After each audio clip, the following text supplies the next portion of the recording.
Bueno, bos días.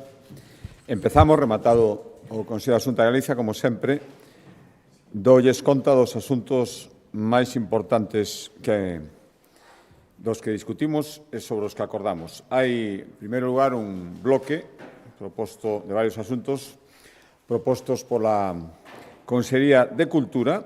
O primeiro ten que ver con a acción que leva a Xunta de Galicia facendo hai moito tempo para salvagardar a nosa identidade a través do mantemento e recuperación dos nomes históricos dos lugares que existen en Galicia. Contamos, dende o ano 2003, cun rexistro oficial dos topónimos galegos, onde se recollen os nomes dos concellos, das parroquias e de moitísimos lugares espallados polas 4 provincias. É o chamado Nomenclátor de Galicia, que se elaborou no ano 2003 e que contén, a día de hoxe, máis de 40.000 nomes, digo, de concellos, parroquias e lugares. A Real Academia Galega fixo un exhaustivo traballo para revisalo, para actualizalo, xa digo, máis de 20 anos, no ano 2003, elaborouse e aprobouse por primeira vez e, polo tanto, necesitaba esta revisión, esta actualización. O que fixo a Real Academia Galega foi avaliar casi 4.400 topónimos para recuperar formas históricas, facer as correccións que fosan necesarias. A veces o paso do tempo foi modificando os nomes orixinais, introducindo xiros ou vocablos alleos á nosa lingua. E despois desta revisión, o que fixemos hoxe foi aprobar o novo Nomenclátor de Galicia, referido a este ano, ano 2026, que supón, despois desta revisión, a modificación de 2.530 denominacións das que hai no nomenclátor, por tanto, de concellos, de parroquias ou de lugares. Cambian, despois desta revisión, os nomes oficiais de 2.335 lugares, de 182 parroquias e tamén de 12 concellos, que a partir de ahora se denominarán a Caniza, a Ribeira de Piquín, Alfoz do Castrodouro, Cangas de Morrazo, Cerdedo Cotobade, Mondariz Banleario e Oza Cesuras. Todos estes nomes compostos sen guión. Tamén se modifican e a partir de ahora se denominarán o Campo Lameiro, o Castro de Caldelas, o Porto do Son, o Ríos e Pastoriza. Incorporáronse, ademais, 1.655 nomes de lugares, de xeito que o nomenclátor a día de hoxe aumentou, estaba por algo máis de 40.000 e agora son casi 43.000 os rexistros totais que ten. Hai que decir que todos estes cambios de nome foron decididos despois de un amplio estudio da Real Academia Galega e, no caso dos concellos, consensuados cos concellos afectados despois dunha fase de diálogo. Outro acordo en materia de cultura, este acordo está dirixido a seguir divulgando o patrimonio artístico galego dos nosos artistas máis senlleiros, os que teñen moita sona máis aló das nosas fronteiras, como é o caso da obra de Manolo Paz, que é un dos escultores galegos máis singulares, traballa principalmente con materias industriais, formigón, metal, un artista moi nomeado con obra en moitas partes do mundo, con pezas que forman parte da paisaxe urbana, por suposto aquí en Galicia, por exemplo, fronte a Torre de Hércules, a familia de Menguires, pero tamén en outros moitos sitios de Galicia, de toda España, en Bruselas, en Xapón, en América, e, polo tanto, hoxe acordamos colaborar coa súa fundación, coa Fundación Manolo Paz, Arte Contemporánea, para levar a exposición chamada A distancia que nos une a Nova York. Achegamos o 70% do custe total, 180.000 euros, o resto aporta a Fundación, e levaremos as súas pezas máis icónicas para instalalas nos sitios máis icónicos tamén da cidade de Nova York durante o mes de abril, e isto tamén será un homenaxe aos anos de formación que Manolo Paz pasou nesta cidade. Por lo tanto, esta exposición xa se fixo en Madrid, nos lugares máis emblemáticos e máis céntricos de Madrid, e agora a intención é facer o mesmo en Nova York, que ademais que sexa un prolegómeno da actividade cultural que empeza xa con intensidade con motivo do Xacobeo do ano que ven. A actividade internacional nun dos países, ademais, que agora mesmo un dos máis o país con máis presencia de peregrinos estranxeiros en cifras do ano pasado, Estados Unidos. Outro acordo en materia de cultura, hoxe aprobamos declarar un novo ben de interés cultural, un novo BIC. Declárase ben de interés cultural o conxunto de 81 covas e adegas de Seadur, no concello ourensán de Larouco. Un núcleo de edificacións tradicionais que se mantén casi intacto desde a súa orixe, moitos centos de anos, instalacións moi arraigadas na comarca de Valdeorras, son un bo exemplo de espazo sostible e perfectamente integrado na paisaxe, utilizado para a conservación do viño que ali se elabora. Con esta declaración de BIC son 795 os declarados en Galicia.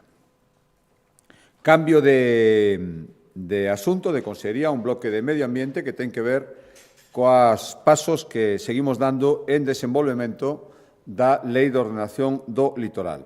O primeiro refírese ao chamado catálogo de bens do litoral, que era unha das disposicións, unha das obrigas que establecía como de necesaria elaboración a Lei de Ordenación e Xestión Integrada do Litoral.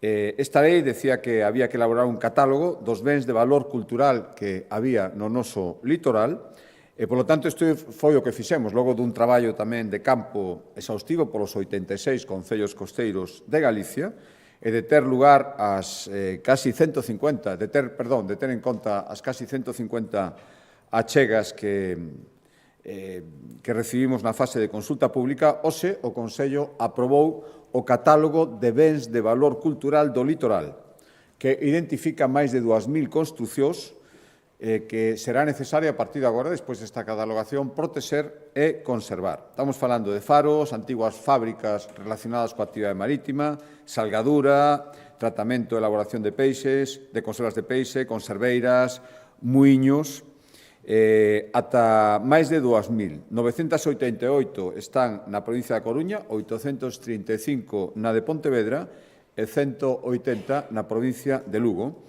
E a razón da inclusión deste catálogo, os valores a preservar, teñen que ver a maioría co seu valor arquitectónico, despois tamén varias polo seu valor arqueolóxico, sigue valor etnográfico, valor industrial ou valor artístico. E máis da metade dos bens inventariados, concretamente 1041, vai ser posible solicitar un cambio de uso para darlle unha segunda vida sempre que se garantan as parámetros de protección que se establecen no catálogo, é dicir, poderán ter unha segunda vida, pois algo máis da metade, 1041. O resto, por diversas razóns, terán que ser conservados, pero sin poder darlles outro uso. O catálogo é unha ferramenta viva, na que poderán incluírse periódicamente novos bens, é dicir, será obxecto de actualización e revisión. En todo caso, esta inclusión supón un reforzamento da protección destas edificacións.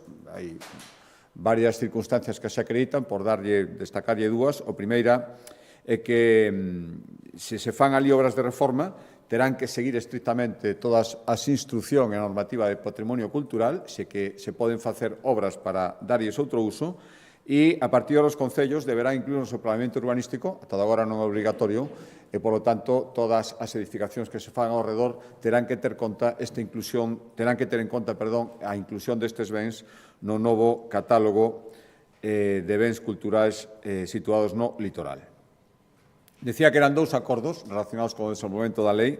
O segundo ten que ver cos traballos que a Xunta de Galicia está executando e ultimando para ter a disposición esa senda do litoral que permitirá percorrer polo litoral de xeito seguro e desfrutando en todo momento das vistas os 1.300 kilómetros que separan Ribadeo de Tui. Este camiño, esta senda litoral, vai estar dividida en 53 etapas, afectará 79 concellos costeiros e hai que decir que ao redor do 90% do trazado non implica obras adicionais, porque xa estaba realizado ese trazado anteriormente, é dicir, que de xeito fragmentado, sí que hai que facer obras en algo máis do 10% restante, xa se están facendo, o importe está en torno, non chega aos 2 millóns de euros. E o que fixemos hoxe, pois estas obras se están realizando, é licitar os traballos de sinalización das etapas que conforman o camiño do litoral. Foi o que aprobamos, a licitación destes traballos van ser 190.000 euros para facer sinais específicas para esta senda e que lle otorguen uniformidade e unha información unitaria a todos os que decidan facer estas sendas. Por lo tanto, por un lado, os traballos de sinalización e, por outro, as obras que se están acometendo no tramo onde é necesario facelas.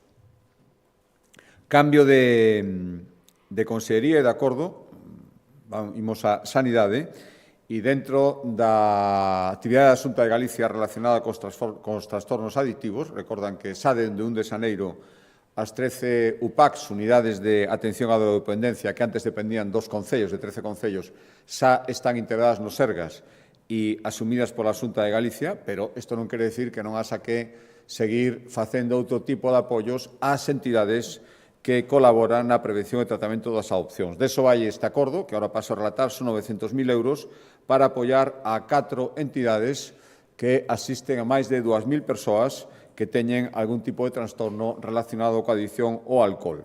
Son a Asociación Viguesa de Alcoholosía, a Asociación As Burgas para a Rehabilitación do Enfermo Alcohólico, a Asociación de Exalcohólicos de Ferrolterra e a Asociación Unidade de Tratamento de Alcoholismo. Estas 4 entidades que colaboran cos Sergas no tratamento desta adicción van recibir ao redor de 900.000 euros. Outro acordo en materia de sanidade que ten que ver con algo que nos enorgullece a todos como galegos, que é o altísimo nivel de trasplantes que acadamos na nosa comunidade autónoma, as cifras comparadas con outras comunidades autónomas e outros lugares de fora de España. Un dos trasplantes máis recurrentes o que ten que ver cos trasplantes de médula ósea. O ano pasado realizaron en Galicia o Servicio a Sanidade Pública Galega 235 trasplantes de médula ósea. E, ademais, dentro desos 235, 45, e supón un aumento importante dun 55% respecto ao ano 2025, 45, decía, son trasplantes de doador non familiar, é dicir, nin autotrasplantes, nin trasplantes de médula provente dun familiar. Non era posible autotrasplante, non había compatibilidade no entorno familiar e, polo tanto, houbo que acudir a doadores externos. E isto aumentou un 55% un ano para outro. Por tanto, faise necesario seguir perseverando nos traballos de búsqueda de posibles doadores cun ámbito canto máis amplio, millor.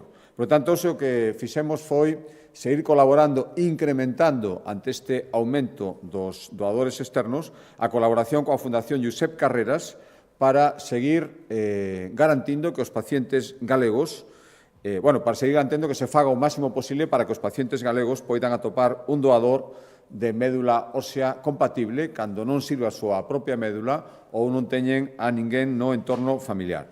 É algo máis de 1 millón de euros, insisto, aumentamos casi unha cuarta parte o convenio que xa viñamos mantendo e esta colaboración permite buscar persoas compatibles nun entorno mundial, nunha base de datos mundial de posibles doadores.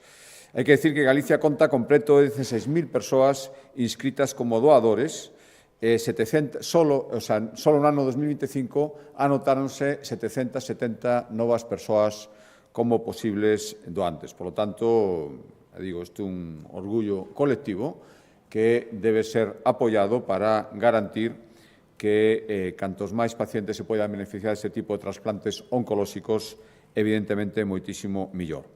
E outro acordo en sanidade relacionado tamén con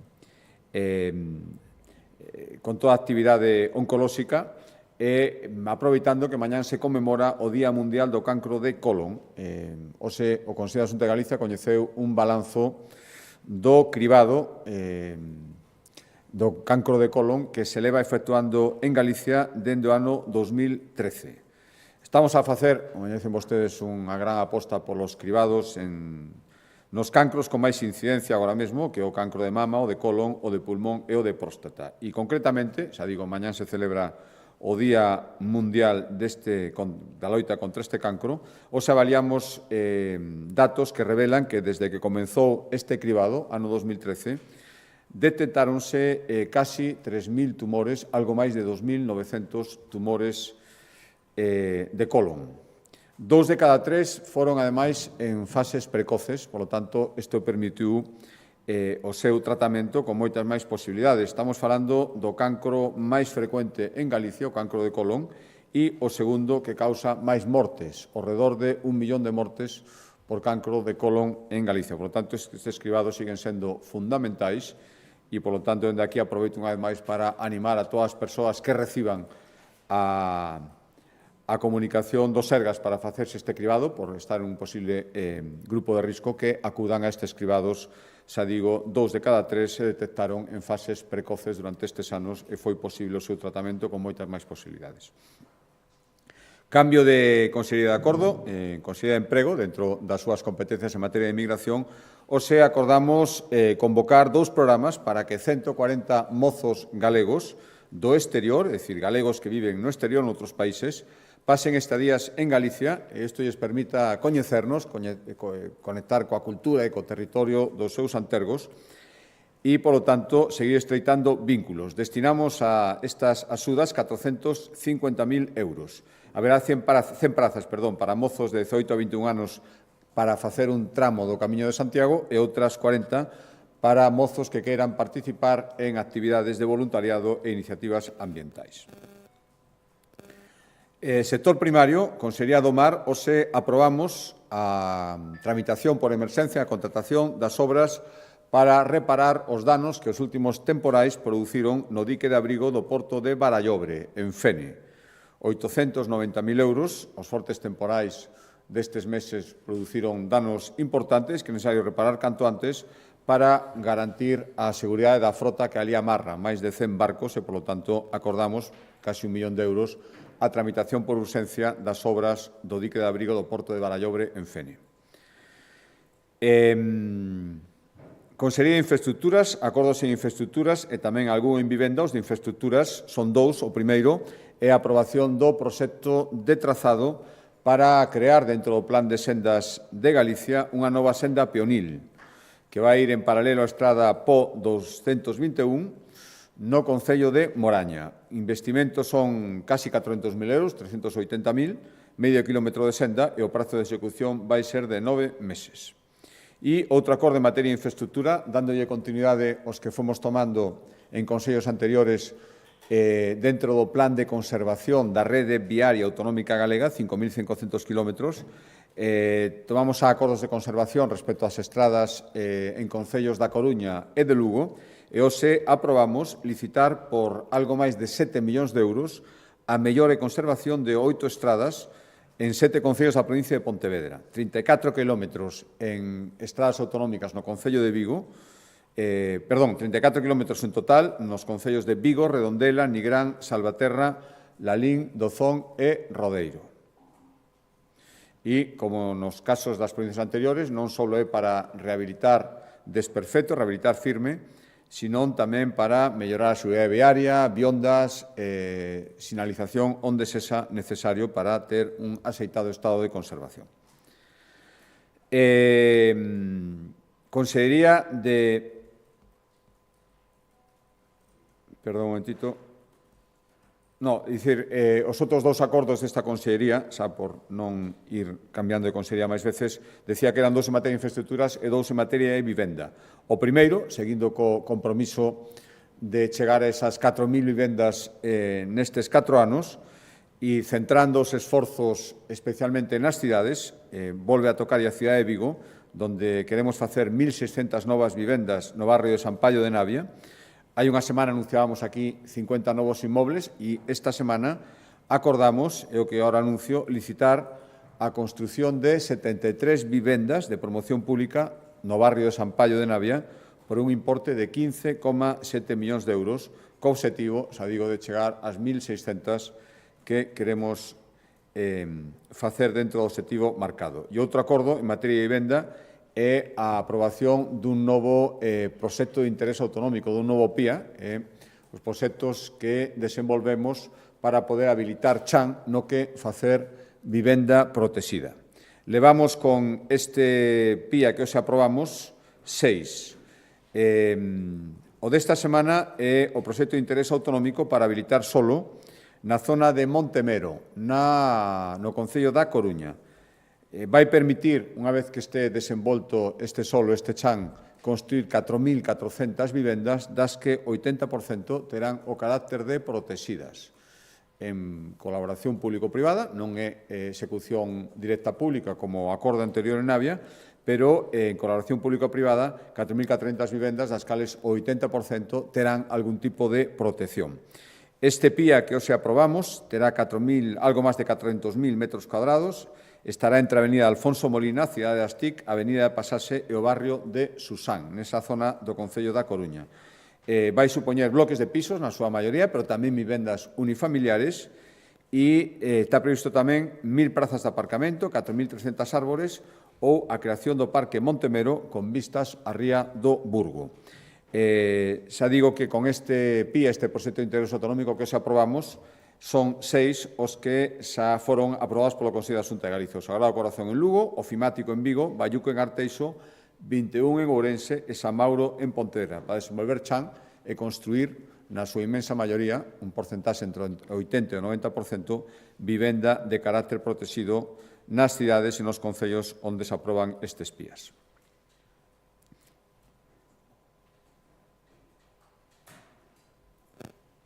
Acordo de medio rural, dentro da parte final da execución, está rematando o período económico na Unión Europea, e o que se estendía hasta este ano, unha das súas partes máis importantes son os fondos da política agraria común. Por iso agora seguimos reclamando que no novo período estes fondos non disminuyan. Son fundamentais para modernizar o noso agro, para o relevo xeracional, circunstancias que vostedes xa coñecen, e xa digo que estamos na parte final da súa execución e a normativa europea da política agraria común permite, cando hai un sobrante que algunha comunidade autónoma non foi capaz de executar, que as comunidades autónomas con maior execución absorban eses fondos. Este é o caso deste acordo.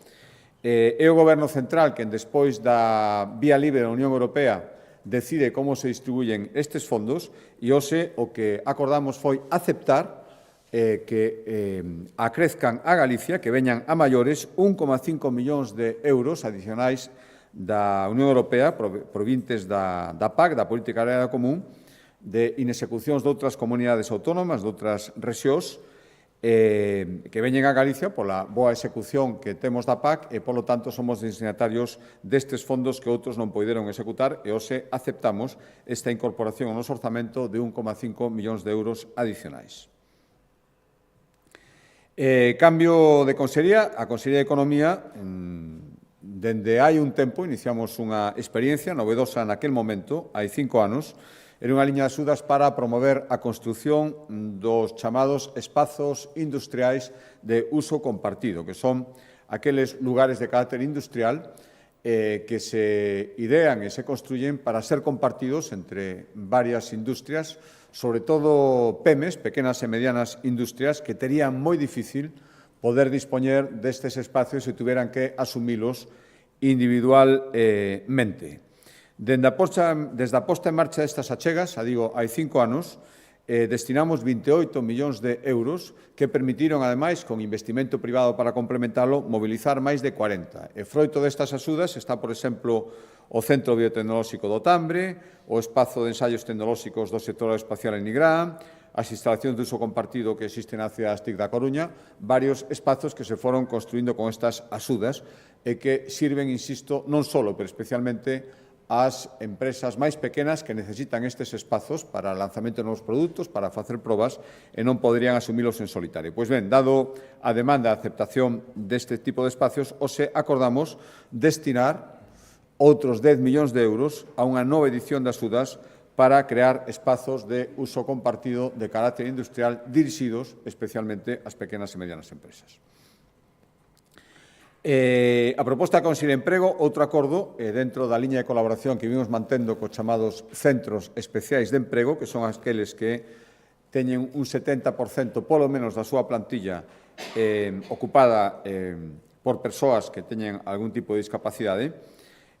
Seguimos colaborando con elas, como decía, e hoxe acordamos destinar 27 millóns de euros a varias liñas de axudas para seguir apoiando a 138 centros especiais de emprego e garantir así que sigan traballando nelas 6.600 persoas con discapacidade. Dos 27 millóns a meirán de parte, 24,4 van dirixidas directamente a financiar os custes laborais, xunto con estes centros especiais de emprego desas persoas, 1,6 para a contratación de profesionais que se encarguen do acompañamento e asesoramento destas persoas mentras están traballando e 1 millón para adaptacións e reformas que sexan necesarias físicas de espazos, instalación de equipos, eliminación de barreras arquitectónicas para que estas persoas poidan desenvolver nestes centros o seu traballo.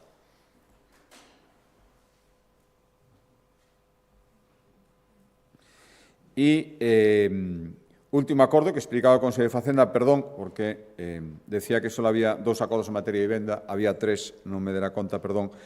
O último son 2 millóns de euros que a Xunta de Galicia vai adicar en 2 liñas de axuda diferentes para axudar os cidadáns ou ben a mercar unha vivenda protexida, que teña carácter de protegido, pero que queira mercar, se cumplen, por suposto, os parámetros de renda, terán unha axuda da Xunta de Galicia 1,5 millóns de euros en total para que estas persoas que cumplan os parámetros poidan comprarse esa vivenda protexida. As axudas poden chegar ata 20.000 euros se está en algunha das 7 cidades galegas, se vivenda protexida, e ata 16.000 o precio menor no resto dos concellos. Ese sería 1,5 millóns de euros. E o outro medio millón restante é para axudar as persoas que queiran comprar algún tipo de vivenda nos cascos históricos que existen en Galicia. A axuda será ata 10.800 euros, que pode chegar ata 15.000 se o que quere comprar a vivenda ten menos de 36 anos. En total, 2 millóns de euros, un pequeno impulsón para aquelas persoas que ven ou ben decidan comprar unha vivenda protegida ou queiran comprar unha vivenda nun casco histórico. Decía o último acordo que explicará o Conselleiro de Facenda ten que ver co compromiso anunciado na última sesión de control no Parlamento respecto ao plan e tamén no último Consello da Xunta de Galicia respecto do plan específico das medidas que poría en marcha a Xunta de Galicia para atender os sectores que están experimentando neste momento máis dificultades e as familias máis vulnerables polas consecuencias da guerra en Oriente Medio. Hoxe aprobamos activar un plan de algo máis de 150 millóns, 157 millóns de euros para atender a estes colectivos. O desglose sería, ahora explicar ao conselleiro, 62 millóns en préstamos do IGAPE para garantir que as empresas teñan liquidez e poidan continuar coa súa actividade, as máis afectadas polo conflito, as que máis interactúan con esa zona, 45 millóns dirixidas a axudas específicas para o sector primario, pesqueiro e agrario, e algo máis de 23 millóns de euros para reforzar medidas sociais para as persoas máis vulnerables e, polo tanto, que poden ter máis dificultades nesta situación. A isto, recordo que engadir os máis de 120 millóns de euros que as arcas autonómicas deixarán de ingresar co plan anunciado polo Goberno Central hai algo máis de unha semana. Dou a palabra ao conselleiro para que o explique máis polo miúdo.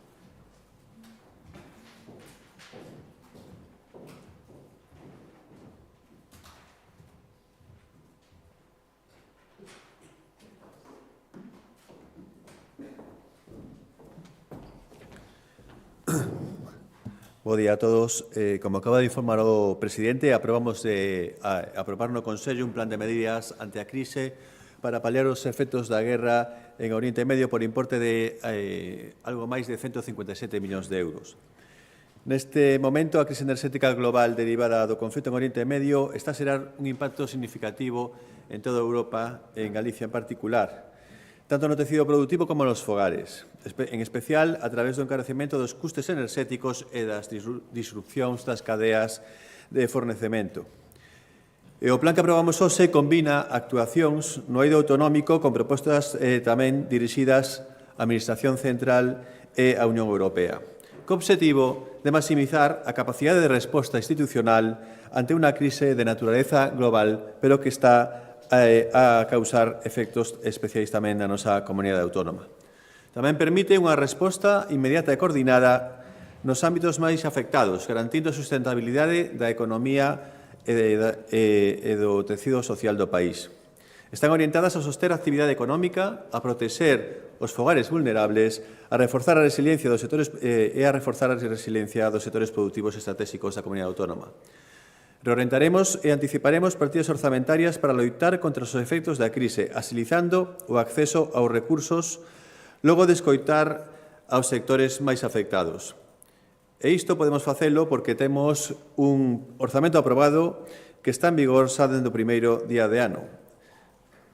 En efecto, este plan comeza a pecharse unha vez que a Consellería de Economía se reúne cos principais sectores afectados pola crise e logo das conclusións que saíron desas reunións. Os principais impactos que está a xerar este conflito son económicos e de custes sobre materias estratégicas, logísticos e sectoriais. E teñen como consecuencia un aumento extraordinario do prezo da enerxía, un incremento dos custes logísticos internacionais e retrasos, reconfiguracións e bloqueos nas cadeas de suministración. Todo isto obriga aos países a tomar medidas que palíen estes efectos sobre as empresas e a cidadanía. O Goberno Central aprobou o pasado 20 de marzo o Real Decreto 7/26 cun conxunto de medidas que non resultan suficientes e que non foron consensuadas coas comunidades autónomas como nos tería gostado, como xa indicou o Goberno da Xunta de Galicia. Pese a que cofinanciamos gran parte destas medidas. En efecto, no caso de Galicia, isto supón 40 millóns de euros ao mes, ata un total de 100 millóns de euros durante 3 meses. Con este plan tentamos completar o mapa de axudas para facer fronte a esta crise dentro das nosas competencias e disponibilidades. Neste contexto, hai que ter en conta que a estrutura económica de Galicia e a súa situación xeográfica fan que teñamos unha exposición diferencial a este conflito. Contamos con empresas de sectores intensivos de enerxía que teñen unha elevada dependencia enerxética. Por outra banda, o sector logístico vese afectado pola situación periférica da comunidade e tamén a dispersión da nosa poboación fai que os sobrecustos logísticos derivados do bloqueo e desvío das rutas marítimas impacten de forma especial. O elevado número de empresas do sector primario tamén é un factor diferencial, tanto agrícolas como gandeiras e pesqueiras. E tamén, por último, salientar o predominio das PEMEs con escasa capacidade financeira para absorber choques de custos desta intensidade.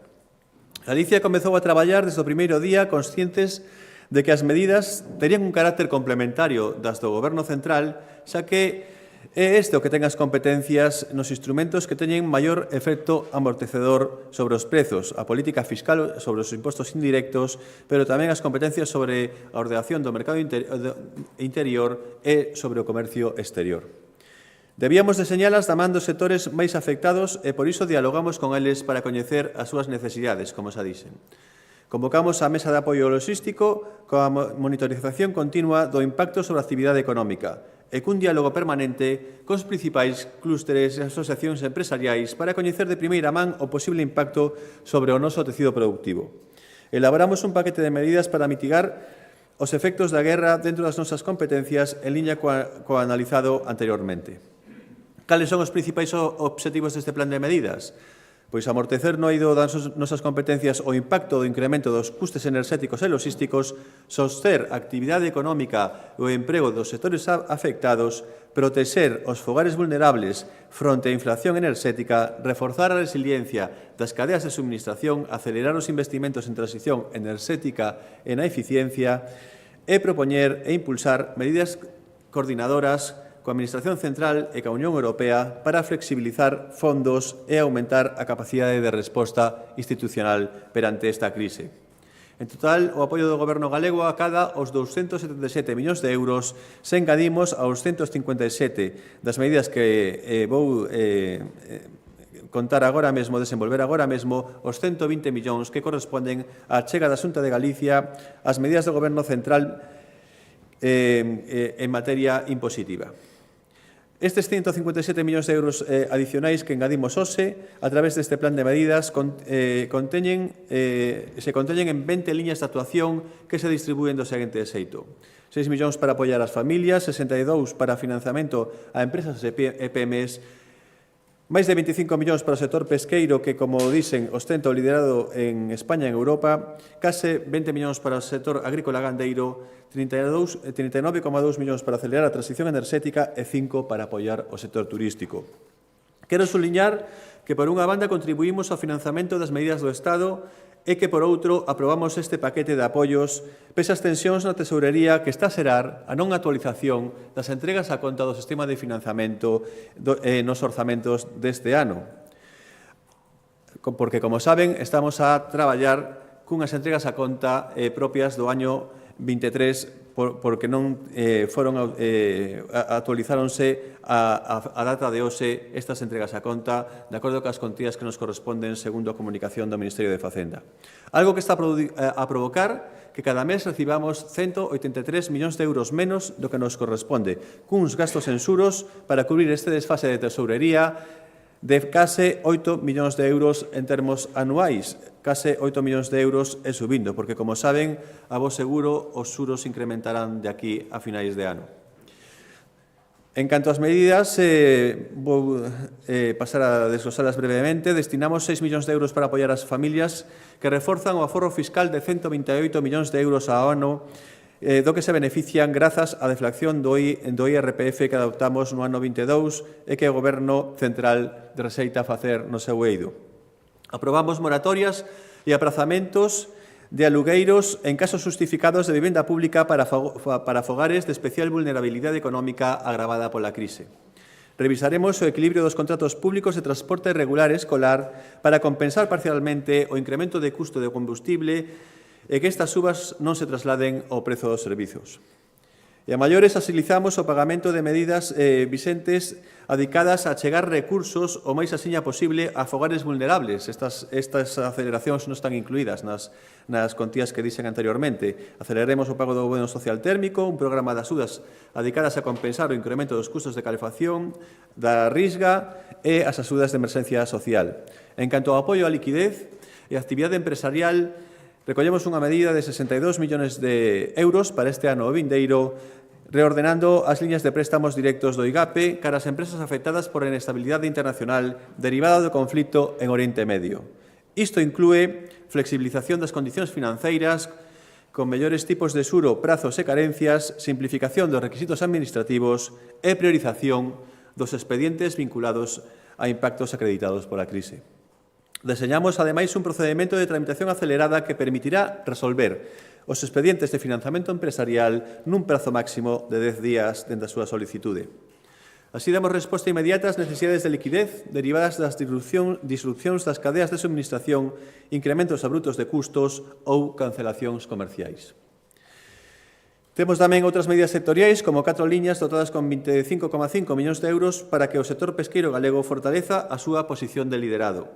Para mellorar a súa eficiencia, apoiando a modernización das infraestructuras portuarias, actuacións en instalacións eléctricas, lonxas, sistemas de desembarque e logística portuaria que reduzan os custes operativos e melloren a competitividade do sector, ou para impulsar a renovación tecnolóxica do sector mediante investimentos en digitalización, sistemas de monitorización e mellora de eficiencia enerxética co fin de modernizar o sector no seu conxunto, ou para apoiar a comercialización de produtos pesqueiros, reforzando o apoio ás empresas para que participen en eventos nacionais e internacionais que servan de escaparate para a promoción e venda dos seus produtos.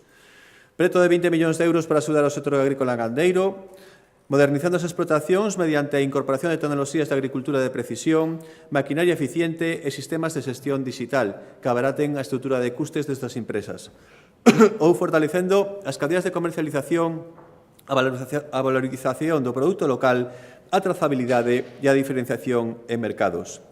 Sobre eficiencia enerxética, máis de 32 millóns para apoiar a eficiencia enerxética na rehabilitación de vivendas.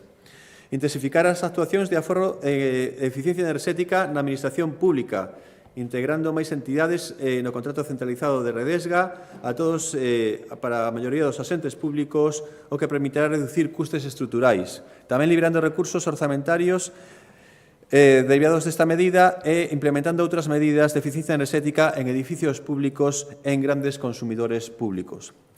Mellorar a eficiencia enerxética en 19 estacións de autobuses para acadar unha cualificación enerxética mínima de clase D, reducindo os custes de explotación e blindando o servicio público.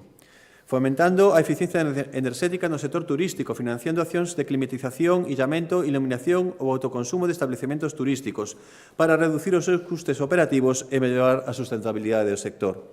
E impulsando o autoconsumo colectivo en polígonos empresariais para chegar a xeración de enerxía eléctrica, fotovoltaica e eólica de pequena escala e sistemas de almacenamento a puntos de consumo masivo como son os polígonos industriais, permitindo que as empresas compartan custos e beneficios en instalacións comúns.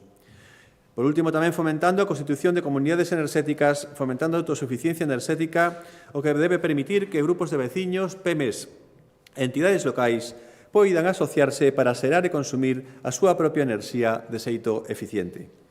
Finalmente, queremos aproveitar a oportunidade que este conflito xera para atraer turistas que buscan novos destinos polo peche das rutas en Oriente Próximo, promocionando o destino Galicia con actuacións ás que adicademos 5 millóns de euros. A crise é excepcional e as medidas que se adopten tamén deben selo.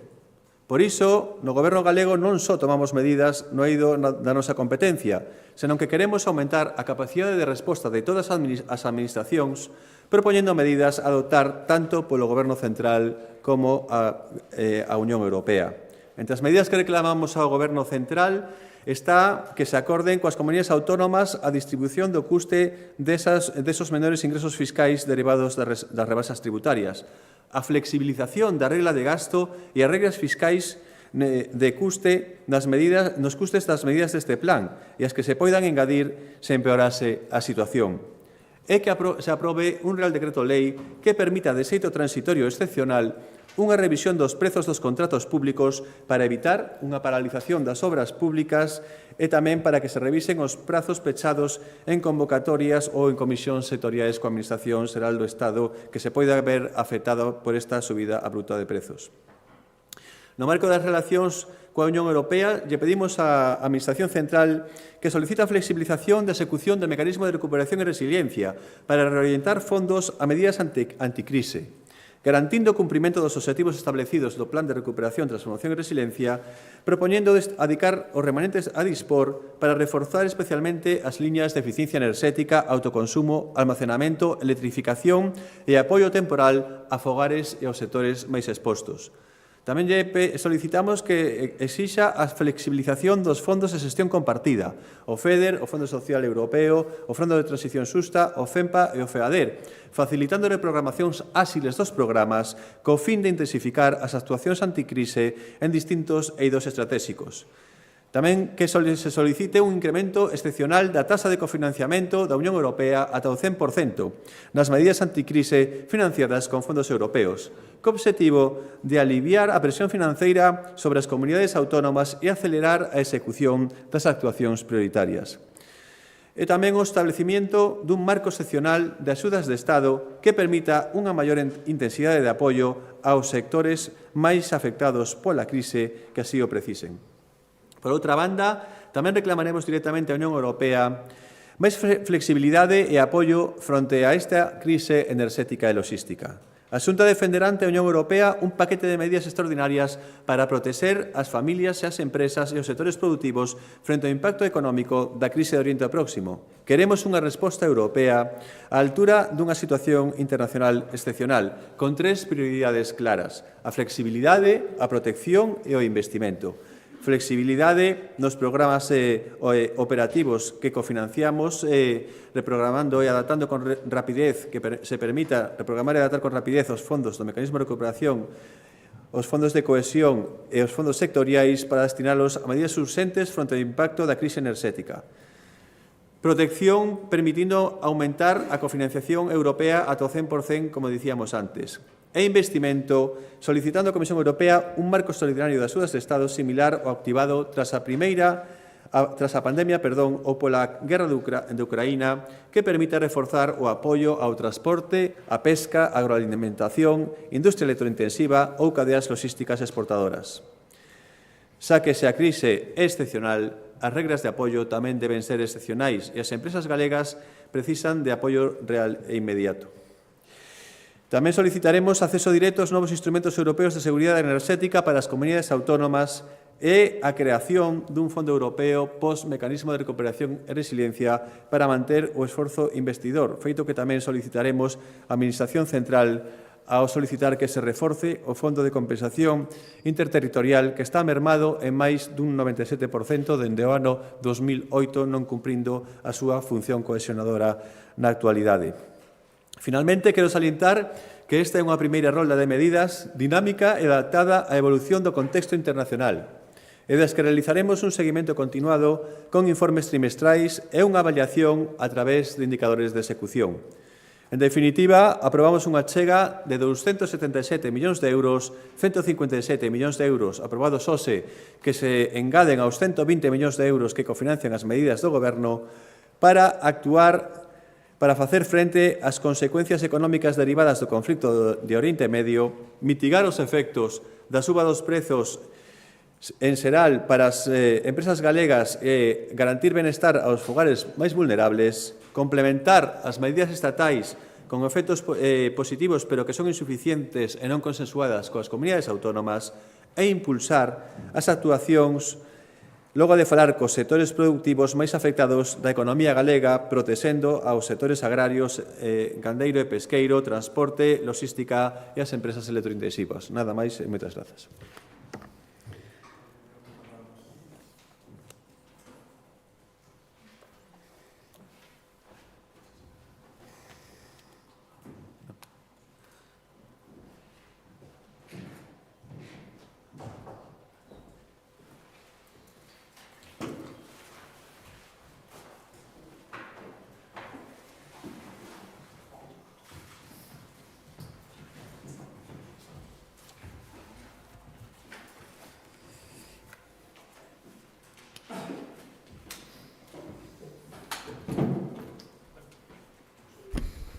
Alteramos a orde habitual. Moi boas, presidente. Eu quería preguntarlle polos cambios que houbo na Sala do Contencioso Administrativo do Tribunal Superior. Quería saber que lle parecían, se estaba de acordo ou a gusto con estes cambios. Digo porque quería saber tamén en que medida cree que puido ter afectado a esta decisión as críticas, por veces realmente duras, que saíron tanto da Xunta como do Partido Popular con respecto ao papel e as sentenzas do xuiz Villares. Tamén outra cuestión, neste caso sobre o plan de usos de Meirás, do que nos falaban aquí hai uns días e do que ainda non coñecemos máis que o que contaron, pero neso pouco que nos deron a coñecer, semella que non hai espazo para a memoria. Non sabemos se é algo que se traballará máis ao longo dese plan. No de Meirás, me dice. No de Meirás, sí. Graciñas. Sí, bueno, a primeira pregunta,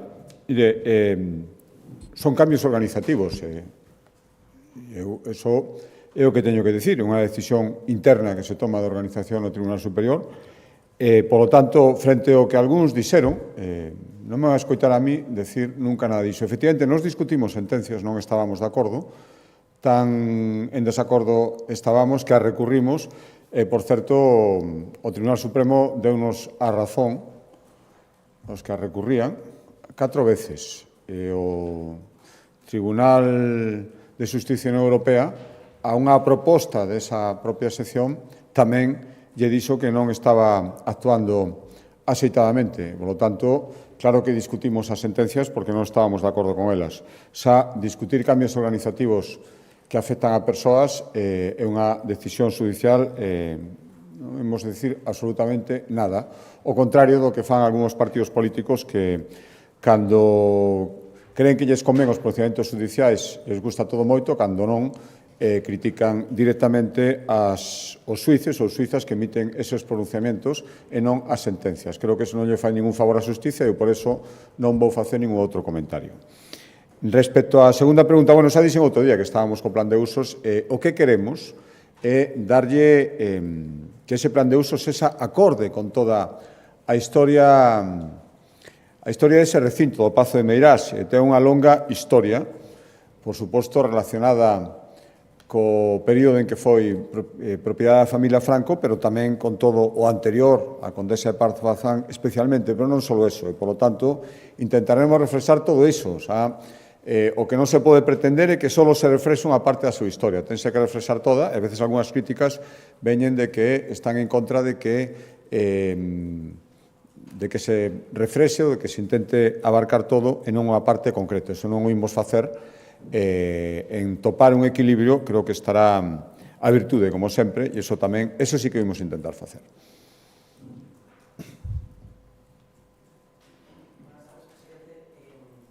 Darle por su valoración sobre el retraso del Gobierno central en la creación de la comisión que tiene que activar los incentivos fiscales para las empresas privadas del Xacobeo. Si no voy mal, tenía que estar para julio la creación. Su gobierno remitió el pasado viernes una carta al secretario estatal para ver si había respuesta del Ministerio de Cultura, y en ese sentido me gustaría saber si ya no ha obtenido respuesta y si cree que realmente hay una voluntad del Gobierno para facilitar la celebración del Xacobeo. Bueno, non obtivemos resposta todavía. A verdade é que esa carta foi casi unha chamada de desesperación, non é a palabra, pero unha chamada casi dicindo que estamos no tempo límite. Confiamos na boa vontade, sempre se nos dixo que non iba a haber ningún tipo de problema, despois se foron poñendo requisitos a maiores que non se exixiron en edicións anteriores, fomos cumplindo todos con antelación, ademais, e o certo é que estamos a piques de rematar o mes de marzo e nada sabemos xa se fixeron todos os chamamentos, as convocatorias, os trámites, os posibles patrocinadores. Necesitamos esa decisión do Goberno que inexplicablemente se sigue retrasando. Eu agardo que despois desta carta remitida directamente todo se acelere, todo se faga como se ten que facer. O Goberno ten ferramentas, pensamos, porque analizamos aquí do punto de vista técnico, sobradas para poder poñer en marcha todos os beneficios fiscais relacionados co Xacobeo sin necesidade de esperar a máis trámites. Agardamos que o faga, non pretendemos discutir, pretendemos que se tomen canto antes estas decisións, porque xa se está poñendo en serio perigo a posibilidade de algúns patrocinios se non se toman estas decisións. Retomando a pregunta que facía antes o compañeiro do Tribunal Superior de Xusticia de Galicia, é certo que a Xunta recorreu algunhas decisións e que lle deron a razón no Supremo, na Europa, pero hai moitas outras que non. Quero dicir, asume a Xunta algún tipo de responsabilidade política polo alto número de parques que se paralizaron no Tribunal Superior de Xusticia de Galicia? Gracias. No, precisamente o que decíamos era que non estábamos de acordo con ese alto número de paralizacións que non se dá en ningún outro lugar de España e que foi correxido polo Tribunal Supremo en 4 sentencias. Por lo tanto, o que intentamos é que non se produce esa paralización. Xa hai moitos que paralizamos nós directamente porque non os autorizamos. Cando un parque se autoriza é porque creemos que cumpre a normativa para que esa autorización poda ser otorgada. Por lo tanto, o que chamamos a atención era sobre a diferencia que supoñía que no resto de España non se estuviera producindo esa actividade paralizadora que se estaba producindo aquí. Volvo a decir que eu non valoro esa decisión. Simplemente me remito que o Tribunal argumentou que a reorganización, o Tribunal Superior de Xustiza, servía para garantir a imparcialidade da sala. Por lo tanto, se esta finalidade se consigue, eu o celebro. Creo que a Xustiza ten que funcionar así.